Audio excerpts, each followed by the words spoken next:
Hello, good morning everyone. आजच्या last लेक्चरला आपण email marketing पाहिलं, कॅम्पेन मार्केटिंग पाहिलं. आताच्या लेक्चरला आपण करणार display advertising start. Display advertising म्हणजे काय बघूयात आपण. बुक्समध्ये आपल्याला काय दिलेलं exact. Display advertising is a advertising on websites. The main purpose of display advertising is to deliver general advertisement and brand messages to site visitors. Display advertising is a type of online advertising that comes in several forms, including banners ad. Unlike text-based ads, display advertising relies on elements such as images, audios, and videos to communicate an advertising message. काय म्हटलंय display advertising म्हणजे काय की advertising on website, की जी website वरती केली जाणारी advertisement आहे. The main purpose display advertisement is to deliver general advertisements and brand message to site visitors. म्हणजे याचा डिस्प्ले ऍडव्हर्टायझिंगचा मेन पर्पज काय आहे की ज्या ज्या वेळेला तुमच्या वेबसाईटला कोणीतरी व्हिजिट करेल, सो त्या व्हिजिटर्स पर्यंत तुमची ऍडव्हर्टाइजमेंट पोहोचावी किंवा तुमचा ब्रँड मेसेज जो आहे तो त्या व्हिजिटर्स पर्यंत पोहोचावा, हा त्याचा पर्पज आहे. Display advertising is a type of online advertising. Display advertisement हे काय आहे की एका ऑनलाईन ऍडव्हर्टाइजमेंटची एक टाईप आहे. So that comes in several forms. तो वेगवेगळ्या फॉर्म्समध्ये ती केली जाते. इन्क्लुडिंग, मग त्याच्यामध्ये काय काय इन्क्लूड होतं तर बॅनर्स ऍड, तिथे बॅनर दाखवले जातात, बॅनर थ्रू ऍडव्हर्टाइजमेंट केले जातं, digital banners through. Unlike text based ad म्हणजे काय की ज्याच्यामध्ये फक्त टेक्स्ट असतात, कंटेंट असतो, त्या कंटेंट थ्रू ऍड केली जाते. Display advertising release on elements such as. Display advertisement आणखी काही एलिमेंट्स थ्रू सुद्धा केली जाते. मग ते कोणकोणते आहेत तर त्याच्यात इमेजेस थ्रू त्याची ऍडव्हर्टाइजमेंट केली जाते वेबसाईट्सवर. ऑडिओ असेल किंवा व्हिडिओ असेल to communicate and advertising message. So ते कशा पद्धतीने केलं जाते तो कम्युनिकेट केलं किंवा ऍडव्हर्टायझिंग मेसेज जो आहे तो व्हिजिटर्स पर्यंत पोहोचावा या हेतूने केलं जातं. आता याचं एक एक्झाम्पल घ्यायचं म्हटलं तर आपल्या कॉलेजची वेबसाईट कधी ओपन केलीत का तुम्ही? कॉलेजची वेबसाईट ICSKed.org. सो जर ही साईट जर तुम्ही ओपन केलीत तर तुमच्या लक्षात येईल की सुरुवातीलाच मोठं एक नाव येतं, ICS कॉलेज खेड वगैरे. तो झाला तुमचा बॅनर. तो झाला तुमचा बॅनर. त्याच्यानंतर त्याच्यामध्येच त्याच्या खाली एक इमेज येतो की ज्याच्यामध्ये आपले संस्थेचे अध्यक्ष आहेत वगैरे. ती झाली इमेज. तर ते सुद्धा एक ऍडव्हर्टायझिंगचाच पार्ट आहे. त्याच्यानंतर त्याच्यामध्ये आता व्हिडिओ वगैरे नाही टाकलेले आपण, सो व्हिडिओ सुद्धा टाकले जातात काही ठिकाणी. सो अशा पद्धतीने आता हे फर्स्ट पेज जे अट्रॅक्टिव्ह बनवलं जातं वेबसाईटचं, ते कशासाठी तर ह्याच डिस्प्ले ऍडव्हर्टायझिंगसाठी. आलं लक्षात? सो आता यांनी काय म्हटलं, the main 4 pillar behind display ad are. So या डिस्प्ले ऍडव्हर्टाइजमेंटचे 4 पिलर्स आहेत. मग ते कोणकोणते आहेत तर फर्स्ट वन आहे creative. The role of creative is to give a shape to an add.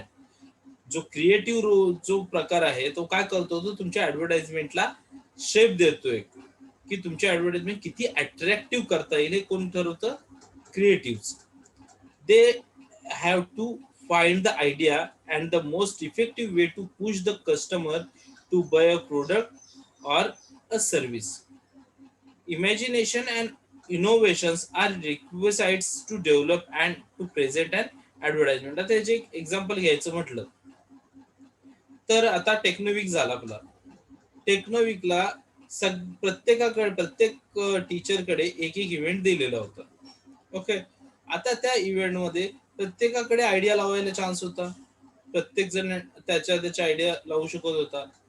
पण त्याच्यामधले काही मोजकेच इव्हेंट आहेत की ज्याची ऍडव्हर्टाइजमेंट फार झाली किंवा जो इव्हेंट आहे त्याचा डिस्प्ले एवढा मोठा झाला की तो इव्हेंट सगळ्यांना अट्रॅक्ट करत होता. मग असला इव्हेंट कोणता तर असेल तो रेट्रोचा असेल. सचिक आहे, रेट्रोला सुद्धा तुम्ही पाहिलं की खूप साऱ्या त्यांनी ऍडव्हर्टाइजमेंट केलेला, खूप सारे त्यांनी मस्त छानपैकी ग्राफिक्स बनवून लावले होते. खूप छान वाटलं त्या दिवशी, असं काहीतरी वेगळा इव्हेंट असल्यासारखं वाटलं. बरोबर आहे. सो हे जे इव्हेंट आहेत, सो असं मग ते कशामुळे झालं, तर त्याने क्रिएटिव्हिटी वापरली तिथे. सो त्याच्यामुळे क्रिएटिव्ह हा त्याचा एक फर्स्ट पिलर आहे, पहिला पिलर आहे डिस्प्ले ऍडव्हर्टाइजमेंटचा. देन येतं media planner. People have to test in which way the users experience all the information of data visualization. For the reason they have studied the user's response to sound, image, and motions. They have to be watchful of everything that is digital consumed to be acquainted with all the newest technologies and media solution, and to assist all the others department to find the best way to reach the objects campaign. आता media planar म्हणजे कोण हे तुम्हाला माहिती आहे का? तुम्हाला तुमच्या माहितीसाठी सांगतो, तुमच्या नेक्स्ट सेमिस्टरला तुम्हाला एक सब्जेक्ट आहे 6 सेमला, त्याचं नाव आहे media planning and management. So त्याच्यामध्ये हा मीडिया प्लॅनर जो वर्ड आहे तो तुम्हाला वारंवार येणार आहे. त्याच्या आधी मी मीडिया प्लॅनर म्हणजे कोण किंवा ही व्यक्ती कोण आहे, ही पोस्ट कोणाची असते हे थोडस एक्सप्लेन करतो. आता आपल्याला एक फ्लेक्स लावायचं, आपली ऍडव्हर्टाइजमेंट बनवायची. ओके, कॉलेजचे ऍडव्हर्टाइजमेंट बनायचे. सो प्रमोद आर्ट किंवा बाबू आर्ट्स जे खेड मधले आहेत, जे काही फ्लेक्स प्रिंटिंग करतात, सो डीटीपी तुम्ही बनवून देता का? नाही, डीटीपी ते बनवतात. बरोबर आहे. सो तुम्ही फक्त सांगता की आमचा एस कॉलेज आहे, त्याचा आम्हाला ऍडव्हर्टाइजमेंट करायचं, त्यांनी डीटीपी बनवली. आता तिथे गेल्याच्या नंतर तुम्हाला एक पर्सन दिला जातो, तिथे गेल्याच्या नंतर एक पर्सन दिला जातो ज्याच्याकडून तुम्हाला ती डीटीपी बनवून घ्यायची असते. तो पर्सन काय करतो, तुम्हाला डीटीपी बनवून देतो. मग तुम्हाला विचारतो ह्यात काही चेंजेस हवेत का, काय चेंज करायचं काय, आणि तुम्ही सांगाल त्या पद्धतीने तो चेंजेस वगैरे करून देतो. सेम मोठमोठ्या बिझनेसला ज्या वेळेला ऍडव्हर्टाइजमेंटची गरज येते तेव्हा ते मीडिया एजन्सीकडे जातात. कोणाकडे जातात? मीडिया एजन्सीकडे जातात. आणि मग मीडिया एजन्सी त्यांना एक पर्सन देते, त्याला म्हटलं जातं मीडिया प्लॅनर. तो काय करतो, तुमची मीडिया पूर्णपणे प्लॅन करतो की कशा पद्धतीने असणार. आणि मग त्यासाठी त्याला सगळ्या पद्धतीने सर्वे करावा लागतो की तुमचा प्रोडक्ट कोणता आहे. मग जर तुमचा प्रोडक्ट आहे तर मार्केटला या प्रोडक्टचा टार्गेट कस्टमर कोण असेल, मग त्या कस्टमरशी पोहोचायचं असेल तर मला कोणत्या मीडियम थ्रू जावं लागेल, मी कोणत्या टायमिंगला तिथे पोहोचलं पाहिजे किंवा काय.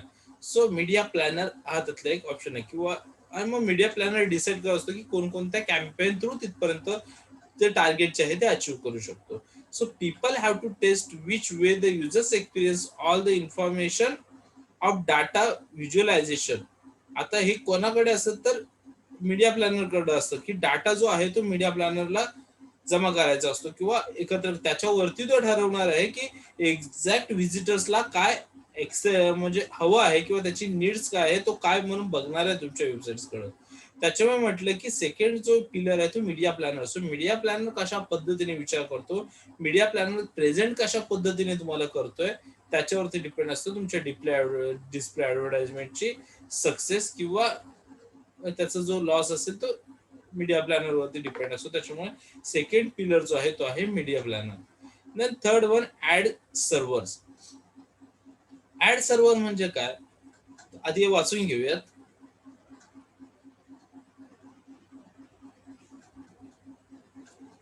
The ad server helps management of display advertisements.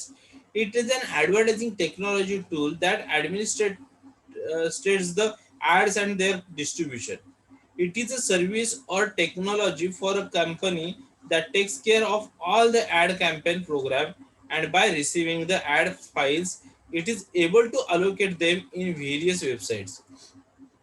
The ad server is responsible for various things like the dates by which the campaign has to run on a website, the quickness in which an ads has to be spread and where.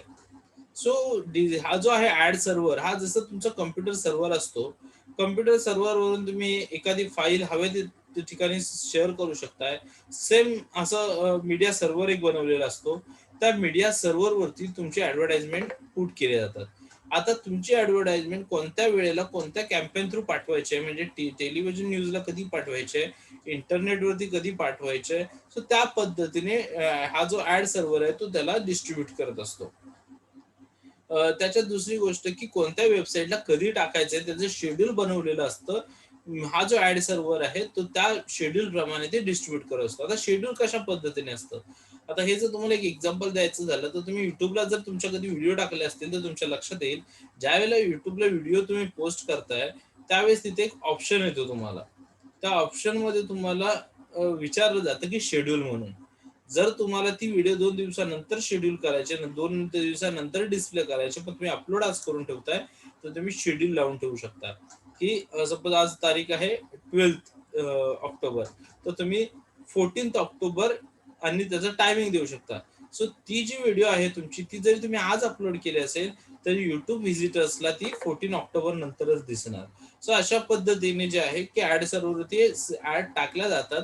आता त्या वेबसाईटला कधी कुठे कशा पद्धतीने त्या पाठवायच्या त्याची सगळी कमांड दिलेली असते, त्या त्या पद्धतीने ते पाठवतात. तर जर ह्या ऍड सर्व्हरला प्रॉब्लेम आला तरी सुद्धा हा जो डिस्प्ले ऍडव्हर्टाइजमेंटचा जो आपण म्हटलं की त्या 3 पिलर वरती जो उभा आहे, डिस्प्ले ऍडव्हर्टायझिंग ह्या तीन पिलर वरती उभी आहे, creative, media planner and ad server.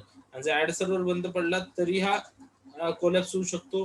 Media planar जरी चुकीच्या पद्धतीने त्याने प्रेझेंट केलं तरी कोलॅप्स होऊ शकतो डिस्प्ले ऍडव्हर्टाइजमेंट, किंवा क्रिएटिव्हनेस त्याच्यात जर नसेल तरी ते कोलॅप्स होऊ शकतो.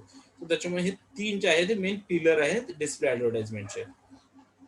त्याच्यानंतर आता बघूयात ऍडव्हान्टेजेस ऑफ डिस्प्ले ऍडव्हर्टायझिंग.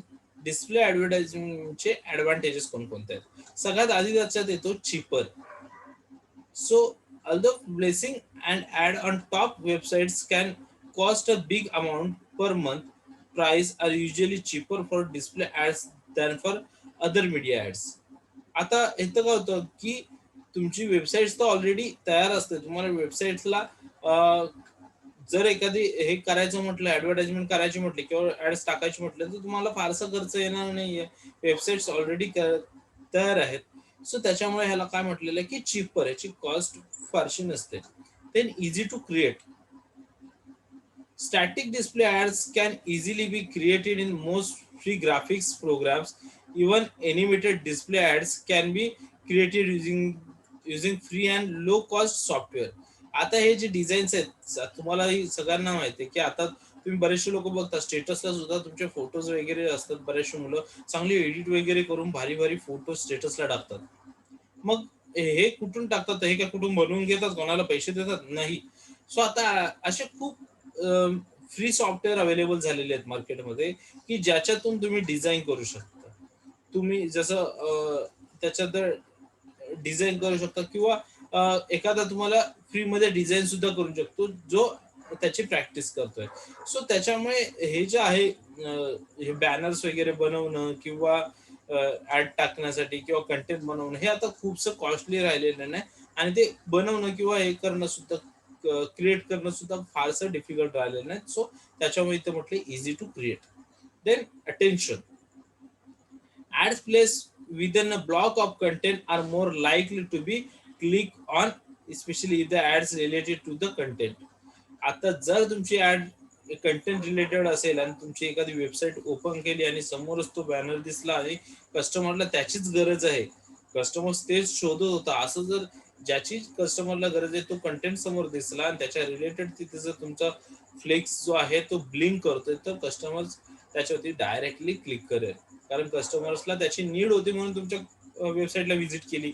कस्टमरला त्या प्रोडक्टची किंवा सर्व्हिसची गरज आहे. जसं तुम्हाला जर ट्रिपला जायचं आहे तर ट्रिपला जायचं असेल तरच तुम्ही मेक माय ट्रिपच्या वेबसाईटला व्हिजिट देणार. आणि मग मेक माय ट्रिपच्या वेबसाईटला व्हिजिट दिल्याच्या नंतर सपोज तिथे ऑप्शन्स असतात की सिंगल, फॅमिली किंवा कपल्स वगैरे. आता तुम्हाला त्याच्यातला जो हे पाहिजे आणि त्याचीच जर ऍडव्हर्टाइजमेंट तिथे क्लिक झाली तर तुम्ही कोणताही विचार न करता तुम्ही त्याच्यावरती क्लिक करता. सो त्याच्यामुळे काय होतं की या डिस्प्ले ऍडव्हर्टाइजमेंटचं किंवा ह्या बॅनरचं हे काय होतं की कस्टमरचं अटेन्शन पटकन त्याच्यावरती जातं. कस्टमरला त्याची गरज असेल ते समोरच दिसतं. त्याच्यामुळे त्याला म्हणते अटेन्शन. देन येतं simple. With the complexity, display ads are fairly easy to understand in terms of creation, placement, and analytics, making them a great place to start for beginners. काय म्हटलंय, with the complexity display ads are fairly easy to understand in terms of creation. या समजायला खूप easy आहेत. याच्या advertisement, display advertisement समजायला खूप easy आहेत. तो बनवण्यावरती डिपेंड आहे, इझी आहे की नाही. त्याने जर ती कॉम्प्लिकेटेड बनवली तर व्हिजिट देणारच नाही कोण. पण जर आपण ऍडव्हर्टाइजमेंटचं ऍडव्हान्टेजचा विचार करतो, जर तुम्ही चांगल्या पद्धतीने जे केलं तर ती समजायला इझी पडते. त्याच्या त्याच्यात कस्टमरला जे हवं आहे ते तिथून मिळतं.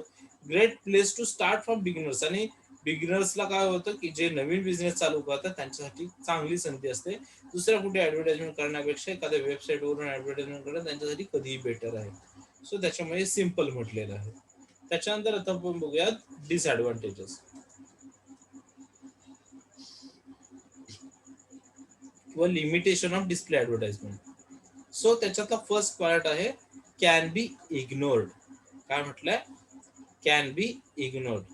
Ads placed on the site tend to be ignored because people know that they are just ads, especially if they are animated. आलं लक्षात. सो सपोज एखादी ॲनिमेटेड ऍड वगैरे असेल किंवा काय एखादं तुम्ही छोटासा कार्टून्स वगैरे बरेचसे टाकले जातात असे ज्याला ऍडव्हर्टाइजमेंट बनवली जाते त्याच्या डिस्प्लेसाठी. सो बऱ्याच वेळा काय करतात की लोक त्याच्याकडे इग्नोर करतात, कारण लोकांना ते ॲनिमेटेड बघितल्यावरती लगेच लक्षात आहे इट्स जस्ट अ ऍड. ती फक्त एक ऍड आहे, ती बघण्यापेक्षा आपण डायरेक्टली वेबसाईटला व्हिजिट देऊन कंटेंट बघूया. त्यामुळे बऱ्याच वेळा तुमची ऍडव्हर्टाइजमेंट जी आहे ती इग्नोर केली जाते. त्यामुळे कॅन बी इग्नोर होऊ शकते. Then block. Ad with most ad which are served from an ad server. Display ad may be blocked by viewers who either turn off scripting in their browser or have some other type of software that blocks ads. म्हणजे कधी कधी जर cookies मध्ये जर ह्या add जर add सर्व्हरने add केल्या तर तुम्ही एखादी वेबसाईट ओपन केल्याच्यानंतर मध्ये मध्ये जर त्या ऍडव्हर्टाइजमेंट येत असतील तर बऱ्याच वेळा तिथे ब्लॉक ऍडचा ऑप्शन येतो आणि कस्टमर काय करू शकतो, तुमच्या ऍड ज्या आहेत त्या ब्लॉक्स करू शकतो. मग त्याच्याने काय होईल की तुम्ही ऍडव्हर्टाइजमेंट तुमच्या कुठेही शो होणार नाहीत त्याला परत. सो हा एक त्याच्यातलं लिमिटेशन आहे. Then limited. display are display ad are limited in the amount of information they can convey. Even with animation, the usual time in only 10 to 15 seconds. Get the message across in limited space. आता इथे कसं असतं, limit असतं. कारण display advertisement तुम्ही कुठल्या तरी वेगळ्या वेबसाईटला दाखवताय तर त्याच्यामुळे तिथे काहीतरी लिमिट दिलेलं असतं. आता इथे त्यांनी म्हटले ओनली 10 to 15 सेकंड. 10 ते 15 सेकंदाचाच टाइम असतो. तेवढ्या वेळात तुमची ऍडव्हर्टाइजमेंट तुम्हाला जे आहे ते क्लिअर करायचे असते किंवा दाखवायचे असते. सो त्याच्यामुळे ह्याला जो स्पेस दिलेला आहे तो लिमिटेड आहे. हा एक त्याचं लिमिटेशन आहे. अँड लास्ट त्याचं डिसएडव्हान्टेजेस आहे little information. Information collected about display ads is usually limited to impression, clicks, and possibly some information about who clicked of the ads. So ज्या काही क्लिक्स मिळणार आहेत तुमच्या ऍडव्हर्टाइजला ह्या फार कमी असतात किंवा त्याच्यातून तुम्हाला खूप कमी इन्फॉर्मेशन मिळते. कारण ही ऍडव्हर्टाइजमेंट जास्त काय राहत नाही, 10 ते 15 सेकंद राहते. 10 ते 15 सेकंदामध्ये तुम्हाला कितीशी इन्फॉर्मेशन मिळणार त्याच्यातून. त्याच्यामुळे ह्याला म्हटलेलं आहे लिटल इन्फॉर्मेशन. हा त्याचा एक लिमिटेशन आहे. त्याच्यानंतर ब्लॉग मार्केटिंग. ब्लॉग मार्केटिंग म्हणजे काय, आता blog also called a blog web ब्लॉगला also called a blog, web ब्लॉगला ब्लॉग सुद्धा म्हटलं जातं, is a journal that maintain by a blogger and contains information that is instantly publish to their blog website. Blogging is a very popular activity nowadays. The number of online users creating and maintaining blogs has increased noticeably over the past years. The number of internet users who read these blogs has also been rising. Blog marketing is a process of publicizes or advertises a website, business, branch, or service through the medium of blogs. These include marketing via ad place on blogs, recommendation and reviews by the bloggers, promotion via entires on third-party blogs, and cross syndications of information across multiple blogs. Blogs advertising refers to ads on blogs that can be in the form of banners, text links, video, audio clips, flash animations, and even plain text. Most blog based advertising involves payments in some way or the other to be blog owner. Owners of popular blogs capitalize on their readership numbers. आता हे blogs advertising म्हणजे काय? तर blogs marketing म्हणजे एखादा असे website blogger website असते की जे ब्लॉगर हे करतो ज्या पद्धतीने तुमचे न्यूजपेपर. सो एखादा न्यूजपेपर आहे हा फक्त ब्लॉग म्हणजे एक वेबसाईट बनवलेली असते खास. याच्यावरती तुमचे आर्टिकल्स तुम्हाला द्यायचे असते की तुम्हाला काय वाटतं. सपोज आयसीएस कॉलेज आहे, तुम्ही कधीतरी आयसीएसच्या वेबसाईटला गेलात तर तुम्हाला प्रिन्सिपल मेसेज दिसेल. प्रिन्सिपल मेसेज तुम्ही ओपन केला तर त्याच्यात तुम्हाला प्रिन्सिपलचा ब्लॉग दिसेल की प्रिन्सिपलला आपल्या आयसीएस विषयी काय वाटतं. आता प्रिन्सिपल जे त्यांनी तिथे मेन्शन केलेलं आहे कशासाठी केलं आहे, कारण त्या आयसीएस कॉलेजची ऍडव्हर्टाइजमेंट व्हावी. तुम्हाला आता जे तुम्ही ऍडमिशन ज्यावेळेला घेता आयसीएस मध्ये त्यावेळेस तुम्हाला एक ब्रोशर दिलं जातं. त्या ब्रोशर मध्ये सुरुवातीला बघा चेअरमन मेसेज, त्याच्यानंतर व्हाईस चेअरमन मेसेज, त्याच्यानंतर तुमचा असतो प्रिन्सिपल मेसेज, कोऑर्डिनेटर मेसेज. हे मेसेज सुरुवातीला का टाकले जातात? सो यालाच म्हटलं जातं ब्लॉग्स. त्या प्रत्येकाने त्यांचे त्यांचे दिलेले एक्सपिरियन्स आहेत. तुम्ही जर एखाद्या शोरूम मध्ये गेलात, आलं लक्षात, एखाद्या बाईक शोरूम मध्ये गेलात तर तिथे सुद्धा काही कस्टमरचे ब्लॉग लावलेले असतात की कस्टमरला तुमच्या कंपनीविषयी काय वाटतं, परफॉर्मन्स बद्दल काय वाटतं गाडीच्या. सो त्याला म्हटलं जातं थर्ड पार्टी ब्लॉग्स. सो अशा पद्धतीने तुमचे ब्लॉग्स म्हणजे काय, तर एक ब्लॉगर एक वेबसाईट बनवली जाते, तो एखादा ब्लॉगर हँडल करतो. आणि त्या ब्लॉगर काय करतो की तिथे सपोज पॉप्युलर ब्लॉगर असेल, कारण आताची जी न्यू जनरेशन आहे आपल्या इथे मला माहिती नाही किती. सो खूपशे लोक ह्या ब्लॉग्सला व्हिजिट देऊन चांगले चांगले ब्लॉग्स वाचत असतात. आता मी तुम्हाला एक इंडिया फेलो म्हणून वेबसाईट आहे. इंडिया फेलो जी की ट्रस्ट आहे फार मोठी इंडियातली, की ती अनाथ मुलांना किंवा गरीब लोकांना हेल्प करते. टाटा ज्या आहेत त्यांनी त्याला म्हणजे ते रतन टाटा जे आहेत ते त्याला ट्रस्ट करतात किंवा त्याला जे काही हे डोनेशन आहे ते रतन टाटा प्रोव्हाइड करतात. ओके. सो या ट्रस्टची एक वेबसाईट आहे, त्या वेबसाईटवरती सुद्धा ब्लॉग्स आहेत बघा, तुम्ही कधी बघितलं तर. आताच न्यूली एक ब्लॉग्स हे झालंय, त्याच्यात माझ्या भावाचा सुद्धा ब्लॉग आहे, स्वतःचा सक्का भाऊ आहे सनी साबळे, त्याचा सुद्धा ब्लॉग तुम्हाला इंडिया फेलोच्या वेबसाईटला बघायला मिळेल. सो तुम्ही बघू शकता. सो ब्लॉग म्हणजे काय की त्यांना त्याच्याविषयी काय वाटतं आणि त्याच्या थ्रू ते इनडायरेक्टली तुमच्या याची ऍडव्हर्टाइजमेंट होत असते.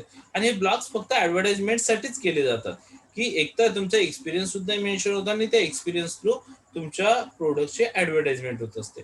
त्यालाच म्हटलं जातं ब्लॉग मार्केटिंग. आणि ब्लॉगर त्याचे पैसे घेतो.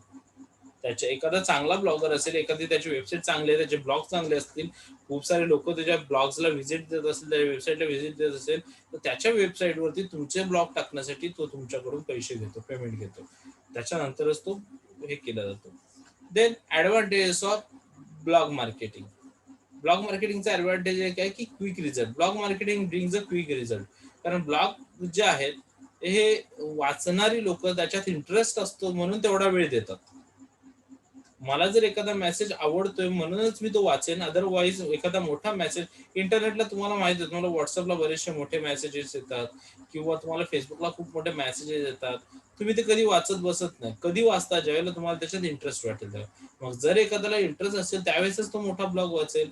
आणि त्याच्यामुळे काय होतं की या ब्लॉगचा जो आहे तो रिझल्ट क्विकली मिळतो, कारण त्या पर्सनला तिथे इंटरेस्ट आहे म्हणून त्यांनी इतका मोठा ब्लॉग वाचला. हा त्याचा advantage. Then long term links. When an established blog decide to enter the blog advertisement industry and write about the company, the backlink stays there for a long time because at least uh, theoretically once a blog is old enough and is still in the web, it does not disappear. म्हणजे एखादा blog जर एखाद्याने टाकला तर तो खूप काळ ठेवता येतो जोपर्यंत ती टेक्नॉलॉजी जुनी होत नाही. आलं लक्षात. मी जर आज कम्प्युटर विषयी माझा ब्लॉग टाकलाय तर जोपर्यंत कम्प्युटरच्या ऐवजी मी लॅपटॉप यूज करत नाही तोपर्यंत मला तो नाही हलवला तरी चालेल, माझी ऍडव्हर्टाइजमेंट होत राहणार आहे. ज्या दिवशी कम्प्युटरच्या ऐवजी लॅपटॉप वापरात येईल त्या दिवशी मात्र मला तो आठवायला लागेल, नाही तर मला तो काय म्हटलं जाईल की हा ओल्ड जनरेशनचा ब्लॉग झाला, किंवा जनरेशन खूप जुनी आहे, किंवा खूप जुना ब्लॉग आहे असं म्हटलं जाऊ शकतं. हा एक त्याच्यात ऍडव्हर्टाइज लॉंग टर्म लिंक्स, त्याच्यामुळे तो लॉंग टर्म चालतो. Then inexpensive compared to other similar result achieving service, blog marketing is cheaper. बाकीच्यांच्या तुलनेत ब्लॉग्स ऍडव्हर्टाइजमेंट करणं हे खूप चीपर मानलं जातं, हा एक त्याचा ऍडव्हान्टेज आहे. Then control. Most of the companies have blogging policy in place. A corporate blogging policy specifies exactly what information may or may not be posted about the company and its products is the blog. The policy can also include specific requirement to protect company information, safeguard trade secrets, and refrain from posting certain details about employees. In short, blog marketing is controlling marketing. So blog marketing controlling marketing आहे. एखाद्याने जर काहीतरी negative blog द्यायचं ठरवलं आणि त्याच्याने जर कुठेतरी डिस्प्यूट्स होणार असतील, कुठेतरी प्रॉब्लेम होणार असतील, तर ब्लॉगरकडे कंट्रोल असतो की तो ब्लॉग जो आहे तो पोस्ट न करण्याची जी कंट्रोल आहे ते ब्लॉगरच्या हातात असतात. त्याच्यामुळे ह्याच्यावरती ब्लॉग कुठले ब्लॉग टाकायचे, कुठला ब्लॉग चांगला आहे, कुठला ब्लॉग कधी डिलीट करायचा, याचे कंट्रोल्स ब्लॉगरकडे असतात. त्यामुळे याला कंट्रोल मार्केटिंग सुद्धा म्हटलं जातं. देन येतं liability. The existence of blogging policy with detailed instruction on what the company inside legally permissible can help the company to avoid liability in the event of employee posts something inappropriate. For example, the policy should instruct employees to refrain from posting any comments that could be considered defamatory. म्हणजे याच्यामध्ये काय म्हटलं की एखाद्या employee विषयी जरी कंपनीला काही टाकायचं झालं तरी इथे त्या एम्प्लॉईला विश्वासात घेतल्याशिवाय त्याच्याविषयी काही पोस्ट करू शकत नाही. ते काय होतं, उद्या प्रॉब्लेमॅटिक ठरू शकतं. सो त्याच्यामुळे इथे त्या एम्प्लॉई सुद्धा सेफ असतात, म्हणून त्याला ते ऍडव्हान्टेजेस एक मिळतो. त्याच्यानंतर लिमिटेशन ऑफ ब्लॉग मार्केटिंग. आता ब्लॉग मार्केटिंगचे लिमिटेशन्स काय आहेत, तर enforcement. Putting a policy into place is one thing, but enforcing the blogging policy is a different matter. The monitoring of variety of blogs, commerce, comments, and posts is time consuming, full-time task that may not be cost effective for the organization. The company should invest sufficient time in ensuring compliance with the policy. Without consistent enforcement of the rules, each time violation occurs, the organization ability to discipline a particular employee for violation of the policy weaker. काय म्हटलं यांनी, enforcement म्हणजे काय, तर इथे प्रत्येक वेळेस आता तुम्हाला म्हटलं की कंट्रोल ठेवणं जरी इझी असलं विमाशा कंट्रोल मार्केटिंग, तरी प्रत्येक वेळेस प्रत्येकाच्या ब्लॉग चेक करत बसणं, प्रत्येकाच्या ब्लॉग वरती कंट्रोल ठेवणं, कोणते ब्लॉग्स डिलीट करायचे कोणते ठेवायचे हे चेक करणं, हे खूप टाइम कन्झ्युमिंग आहे, त्याच्यात खूप वेळ जातो. त्याच्यामुळे याला म्हटलेले इन्फोर्समेंट हा त्याचा काय डिसएडव्हान्टेज आहे. Then negative impact on marketing efforts. Blogging is an informal way for an employee to reach out to a segment of its customer base and that chat with consumer about the company. Used skillfully, the blog can be useful marketing tools for the organization. However, imposing stringent blogging policy on what exactly employees can talk about or which comments the company must moderate or deleting unflattering customer opinions instead of responding to them can make the blog seem impersonal. As a result, an overly strict blogging policy can actually have a negative impact of marketing efforts. बऱ्याच वेळा काय होतं की blog जे आहेत ते मी म्हटलं एम्प्लॉईचे blog सुद्धा असतात. मग कधी कधी ह्या ब्लॉग्स मध्ये जर एखाद्या एम्प्लॉईजने बोलता बोलता त्याच्या बोलण्यातून कुठेतरी कंपनीची निगेटिव्ह मार्केटिंग झाली तर प्रॉब्लेम्स होतो की कंपनीचा निगेटिव्ह इम्पॅक्ट पडायला सुरुवात होतो. आलं लक्षात. त्याच्यामुळे हा एक त्याचा डिसएडव्हान्टेज आहे, negative impact on marketing efforts. म्हणजे मी आयसीएस विषयी चांगलं चांगलं चांगलं सांगता सांगता जर मी असं म्हटलं की ज्ञानदीपला स्पोर्ट्स वरती खूप चांगलं येतं, मग थोडक्यात मी माझी कंपनी सोडून मी ज्ञानदीप विषयी चांगलं झालं म्हणजे माझ्या कंपनी माझ्या कॉलेजचं मी कुठेतरी निगेटिव्ह मार्केटिंग न कळत न म्हणजे मला न जाणीव होता मी ते केली कुठेतरी आणि त्याचा मार्केटमध्ये माझ्या कंपनीला निगेटिव्ह इम्पॅक्ट काय झाला फेस करावा लागला. सो हा एक त्याचा ड्रॉबॅक आहे. Then short lifetime of blog. Blogs have a short lifetime. Also, sometimes bloggers get paid, they tend or remove the links from the written post or to apply a no follow tag. का होतं बऱ्याच वेळा ब्लॉग्सला काय की life time जे short असते, मी मग म्हटल्याप्रमाणे स्वतःच्या तुमच्या ह्याच्यावरची तुम्ही बराच काळ चालवू शकता. पण जर एखाद्या ब्लॉगरला तुम्हाला जर हे दिलं तुम्ही पेड केलं तर ब्लॉगरला आहे, तर त्याच्या ब्लॉगरचा जो त्याची जी वेबसाईट आहे त्याचा त्याला रेप्युटेशन ठेवण्यासाठी जर तुमच्या ब्लॉगला व्यवस्थित मिळालं नाही तर तो डिलीट करू शकतो तुमचा ब्लॉग आणि त्याला नो फॉलोचा टॅग लावू शकतो ब्लॉगर. आलं लक्षात. आहे त्याचा short sorry disadvantage. Then bad quality of the return post. Blog posts have to be creative and attractive to create impact. Blog posts have to be creative and attractive to create impact. Many times it may be difficult to find a well-written blog post. काय म्हटलंय, blog post have to be creative. Blog post कशा पाहिजेत, creative पाहिजेत and attractive to create impact. आणि attractive पाहिजेत की ज्याने तुमचं इम्पॅक्ट क्रिएट होईल. पण काय होतं बऱ्याच वेळा in many times it may be difficult to find a well written blog post. बऱ्याच वेळा कसं की चांगल्या लिहिलेले ब्लॉग्स भेटणं खूप मुश्किल होतं. त्याच्यामुळे जर त्या ब्लॉगला क्वालिटी नसेल तरी त्याचा डिसएडव्हान्टेज जो आहे तो ब्लॉग मार्केटिंगला होतो. सो अशा पद्धतीने आपण आज काय बघितलं, ब्लॉग मार्केटिंग एक पाहिलं आणि डिस्प्ले ऍडव्हर्टायझिंग पाहिलं. Blog advertising, display advertising. Next लेक्चरला आपण हा व्हायरल ऍडव्हर्टायझिंग बघूयात. ह्या वीकमध्ये आपल्याला सिलेबस संपवायचा आहे आणि तो संपेल. आपला थोडासा पार्ट बाकी आहे. ओके, आता आपण थांबूयात. जर काही डाऊट्स असतील तर मला विचारा.